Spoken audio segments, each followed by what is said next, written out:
G'day guys, back with you out of Circle, and I have been formulating a video idea, and I decided after seeing enough comments speaking on the phenomenon, other people were noticing it. I thought, yeah, I'm definitely onto something here, because I'd have to be. If people who aren't me, without my prompting of bringing it up, and I'm coming across it in threads, there's got to be some truth to it. And that truth is that Games Workshop is nostalgia baiting us.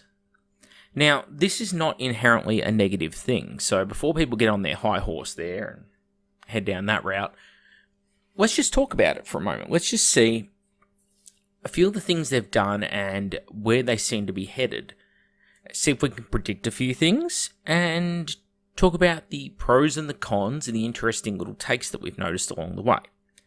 So, first things first, obviously, you can tell from this image here, we're talking Gene Stealer cults. So, Gene Stealer cults, well, they looked a little bit like this back in the day. And it was only about 5 years ago now, not even 4 years ago, that Gene Stealer cults came back into 40k. And I think this was really the first point in time when they realised just how effective nostalgia selling could be. And I mean, I think that's been relatively good for the hobbyists, because Gene Stealer cult's one of those cool armies that it's great to have back. It's not as vibrant, doesn't have as much personality as the old school one did, but again, I don't know that that campy 1980s Gene Stealer cult works in today's world. Going on from there, Zangors. Zangors were a big thing in the day, as were Khorngors, Slangors, and Pestigors. And for years, we pretty much only had one or two of those things, while the others have all started to return as well, which is pretty neat. They're also from that time period. But then we get to the more modern stuff. So you get something like Mephiston here, who they're just straight up looked at the artwork and gone, that's what we're going to copy. Now, did Mephiston need a new model? Yes. Did it need to be Primaris? Questionable. But it's not a bad model. I think we can all agree on that.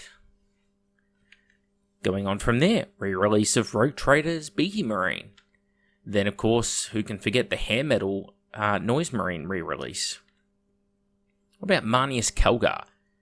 Remember how Marneus Kelgar had a perfectly good, perfectly serviceable model from the 2004 Space Marine Codex?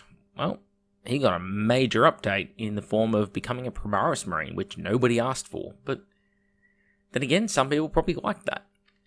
Going away from there, what about Slambo? Sorry, I mean Slambo. Yeah, re-release. What about whole game systems? And again, I'm not saying whether it's good or bad, because I think we can all agree we like the current Adeptus Titanicus. It looks good, even if it did steal a bunch of ideas from BattleTech for its rules. But this version of Titanicus, is very, very different to what we've got now. And it's only been brought back because they decided to bring back specialist games.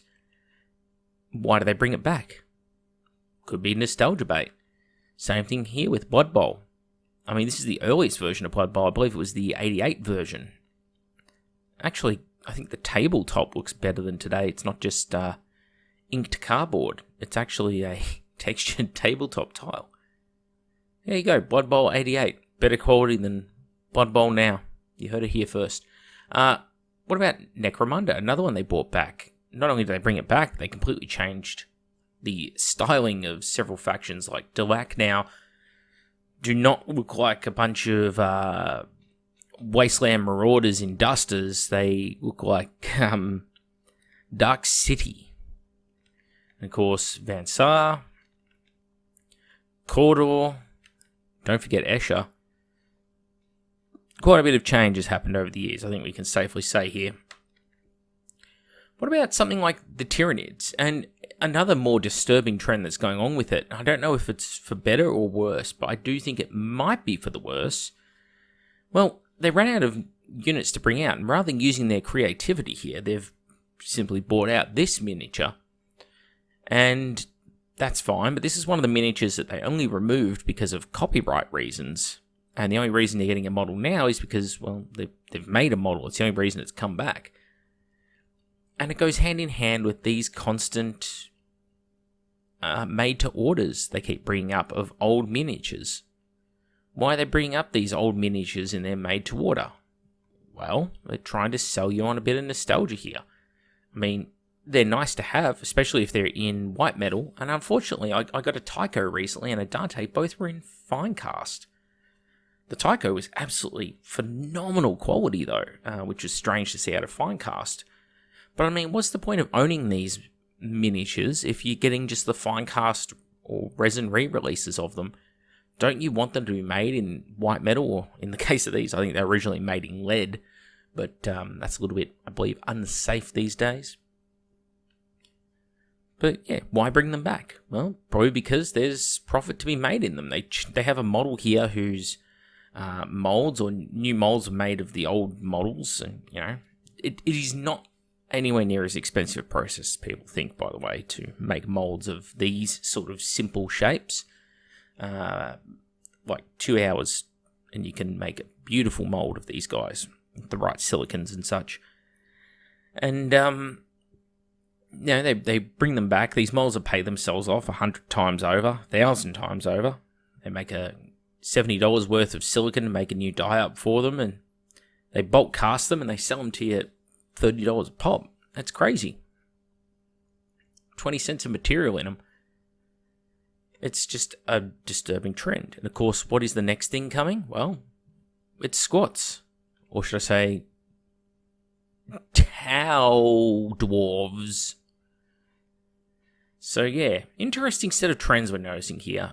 I think Games Workshop, like cultural zeitgeist itself, is looking backwards. It's looking back at the 80s and farming it for ideas, because maybe they're out of creativity now, or maybe they're just trying to do a solid for the fan base and go, hey, we know you like a lot of this stuff, so let's bring it back for you. Could be either, could be both at the same time, who knows? It could be a completely cynical move on their behalf for all we know. I really have no clue.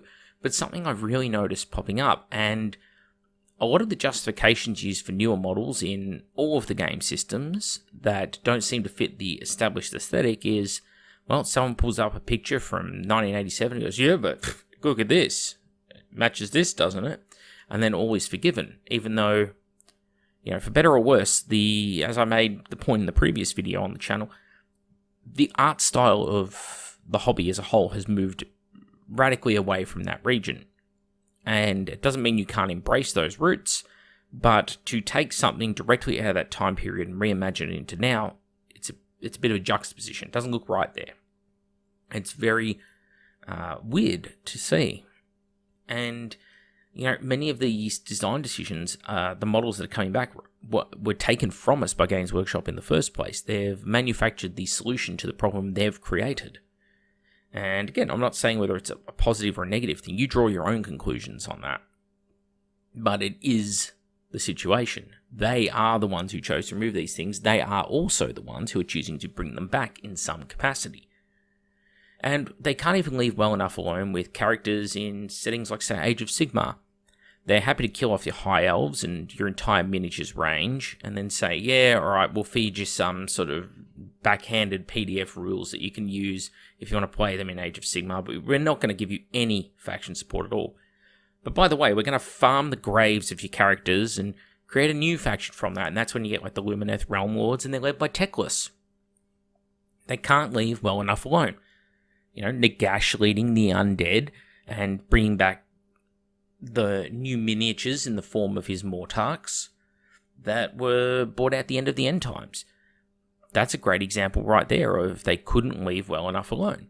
And then you get bizarre examples like 40k, where yes, you have existing characters for, say, the Space Marine chapters, and they keep Caven Shrike and they turn him into a Primaris Marine, and they keep Corsaro Khan and he becomes a Primaris Marine, Sans Bike, and then they go to Imperial Fist and they go, well, we can't upgrade our Terminator captain here into a Primaris Marine, because then what do we do with the Terminator armor aspect? That's not going to work. This is meant to be special Terminator armor and Storm Shield.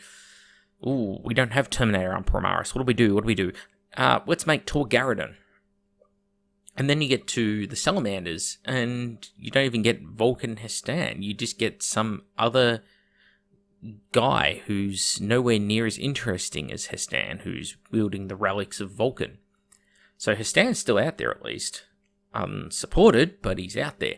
And it's a funny old situation where it's like, is it better for them to reimagine an existing character and tweak and modify that character into a Primaris Marine for the sake of showcasing Primaris? Or is it better that they just leave them alone and create some new character? Again, think Agrax Agatone or Tor Garradon or these other characters. I don't know. It's also interesting to see they still haven't done much with the Iron Hands. It's neither here nor there. And yeah, it's just general trend we're sort of seeing. Dante's being left well enough alone, for better or for worse, probably for worse. What happens with the Sanguinor? Does the Sanguinor get the Primaris treatment? That's going to be a weird one to try and explain, isn't it? Logic would say no, but Selling Models says 50mm base gigantic Sanguinor that's bigger than Abaddon comes out down the line. Who knows? Anyway, nostalgia baiting. Looks like they're doing a lot of it. And is it improving the hobby overall? I think the jury is still out on that one. Like I said, I don't have the answers, so it's up to you guys to make up your mind on this one. I'm just pointing out what I'm seeing and what a lot of other people are seeing. And that is that everything old is new again. Back at the Outer Circle. Thank you all for watching, and I'll see you all on the next one.